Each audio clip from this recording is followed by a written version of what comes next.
panelists, especially to our subject teacher, Ma'am, just giving the roadmap.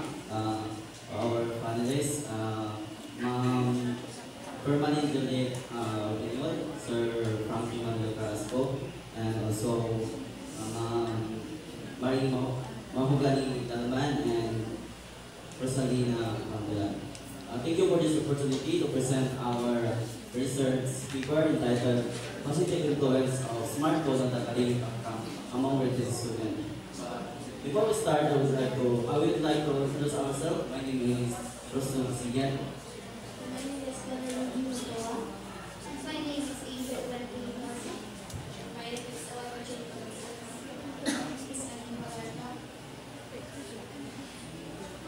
This is the end of our presentation. The presentation is now open for questions.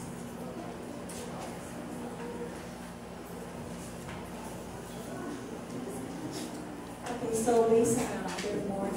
So, Madam your output na your study prepared well. Congratulations. I just want to ask one question. Okay, on the significance of the smartphones, you actually have the positive influence of the smartphones that you found out in your research. Is there so? There's no significant relationship between your grade and your performance and the use of the smartphone. My question is a smartphone required in your subjects and in your learning activities? Is it part, or are you required by your teachers to use it? At the start, required mo na magamit? Ano yung mga teaching styles that really requires you to have this, your smartphone? Ito ba, ginagamit ba siya? At kung wala siyang i-require sa yung teacher, then I think there is no purpose of doing the research. Pero, ano na siya, personal use naman siya, no? Sa grade 10 students, no? So, nakamukha ba ninyo kung igamit ba nila? I-require ba ang teacher? O gina siya, as you start with the problem, ginahamulan ka na sa inyo kung sa GPI, yan ang prefer ba? So, gina-require ba sila silang teacher? Eh, kung wala sila require, of course, ang result is walang yung significant difference nila at significant relationship translate sa performance. So, inyo ba nang investigate at the start? Kung ginagamit ba, gina-require ba sila na mag-use ng smartphone? Example, mag-quiz sila gamit ang smartphone. Or naasa yung mga presentation na i-require sila sa smartphone. Inyo ba nang naunaan? Honestly, wala na akong pinasa akong pag-question sa wala na gamit sila ang smartphone. Mga na sige, pinasa akong sa aming communication sa researcher para po determine nila kung ina-allow ba sila sa mga teacher or during sa ilang classes sa ilang mga physics. So, part of supposedly, no? Sabi ninyo kung i-require ba yun sila. Okay, kung at the start, wala din siya lang i-require, wala din siya ginagamit in the learning process. Yun siya ang i-investigate. Eh, wala na siya i-require. So, automatically, mawala na din ang result. Wala din siya significant relationship with the performance. So, that's how critical having identifying or selecting a problem. Kinahanglan ninyo mga PBI, anong kinahanglan mo ng salita? At the start yun, ano siya na may dito. Wala na din siya gamita, wala sila required. So, naanag yung idea man, posible yun. Iyang halagin ato is based on the purpose, personal, hindi siya sa learning. So, oras na ako inamuhan. Actually, okay, ang wala problema ang yung result, everything has been done well. The only question is that katulad yun na siya requires sa ang learning process. No? So, congratulations.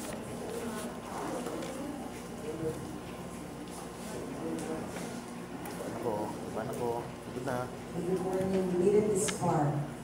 Okay, my question is, why did you choose the grade 10 as your standards?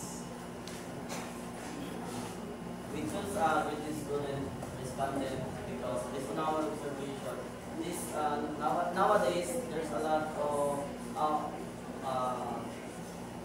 of smartphones, especially with the student. Based on our observation, almost all students have a smartphone, so that teachers with the student respondents. So you mean to say, ang grade 10 solely ang pinakadaghan ng smartphones, other grade levels do not?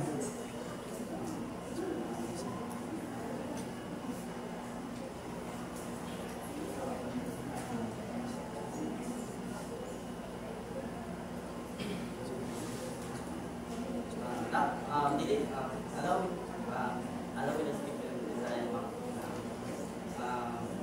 Hindi lang po base lang po na ang kuwan sa talagang o naggamit mo cellphone o LinkedIn or other level, but pipili na mo katong matahan during nagkuwan sa pagkita ng among respondent, katong matahan among required nga pipiling respondent is student kay o sa other level mong boss nakapan ang mga basic thesis sila di kaya sila mag-participate.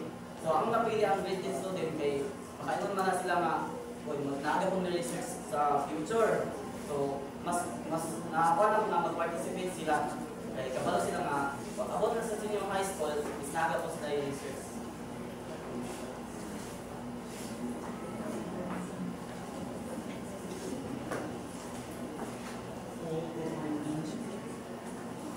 Pwede naman na ikaw na.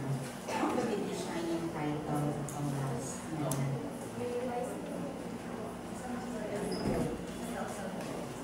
Ay, wala ko ginanaman ako ng positive influence of smartphone. Sige ito yung title. I'm just eating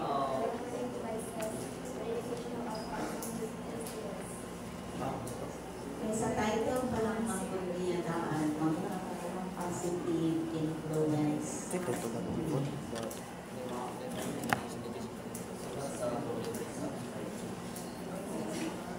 nakatalito.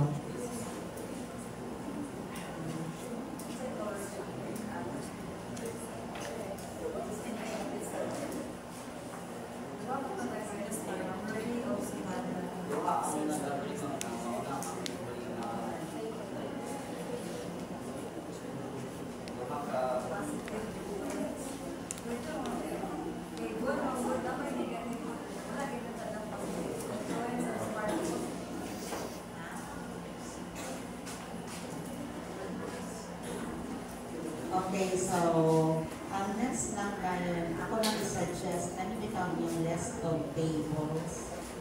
Dito niya siya sa appendices, i-butang, dito siya list of tables dito sa kuan. Dito na sa alit. Nakita mo yung kuan dito. Dito lahi lang table of contents. May appendices mag-dito sa mga tables na ang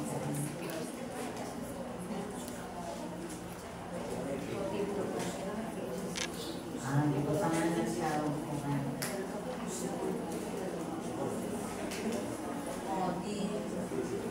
apil siya i-separate kung malabas sa mga tables na included na siya sa appendices dito.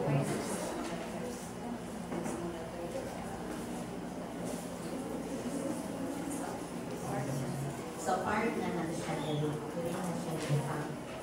Kung ibutang siya sa table of contents, pwede ito na ninyo siya, i-insert na siya na ito.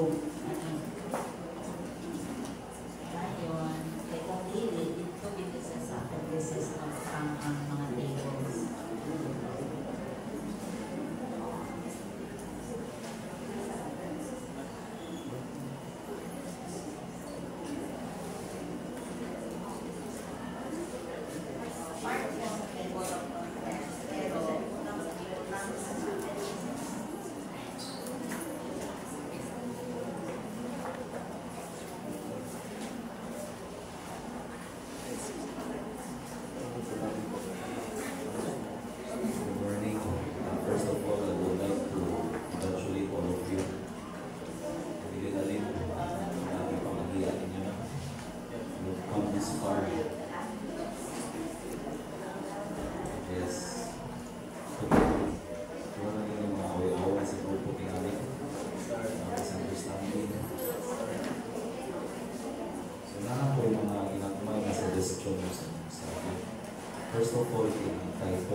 no significant relationship with the animal.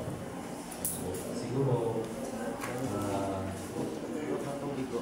influence na siguro dito. Para ma-explore na ito ang positive effects and negative effects ng smartphone. Excuse me. Statement na may problem na yun. Ang nakita. Mga naging hindi natin siya basta mausap lang ang inyong title. Inyong is there a significant influence between the use of smartphones on academic outcomes ng students? And then, sa data gathering procedure, as we have mentioned earlier sa group, yung mga naiwan respondents na hindi kaya participate, di ba? Kung nakita siya natural lang din siya ng mga lower level, hindi pa na nila take seriously sa akin o kung nila na-feel sa siya. So, if we could have had more time, aside from giving out questionnaires to your respondents, siguro na ako'y another research instrument na nag-record. Maybe siguro next time pa sa inyong future research kung ano yung kanila. Kung isa lang tabo, inyong gamiton, dili kayo siya reliable na po ng mga questionnaire sa kasama niya. Kasi ang upan niya, ang chika na yan, once ito sa basa, pero kasi sa sunod, ang nakamo sa FGD or sa mga sa quality or equality. Other research instrument para mas mulikod ang inyong masitawagan ang inyong findings in your studies. So, I only have one question for talking to people. If you had had more time and resources, how would you have improved or expanded your studies? Kung naalala mo wish ba na atong resources at oras, wala na mo natapos na resources at oras. Kung sa kayo mga lain pa maagi ninyo na nagawa ito para mas ma-improve yung study.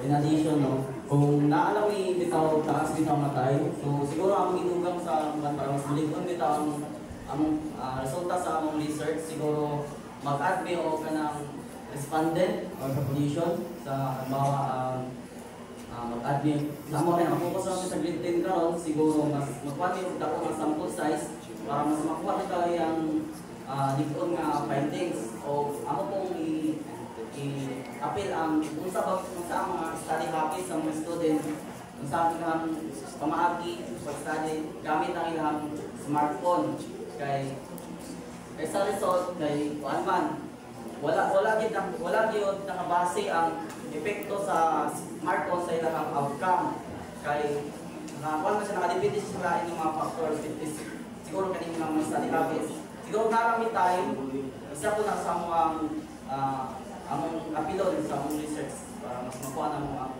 ikon nga findings.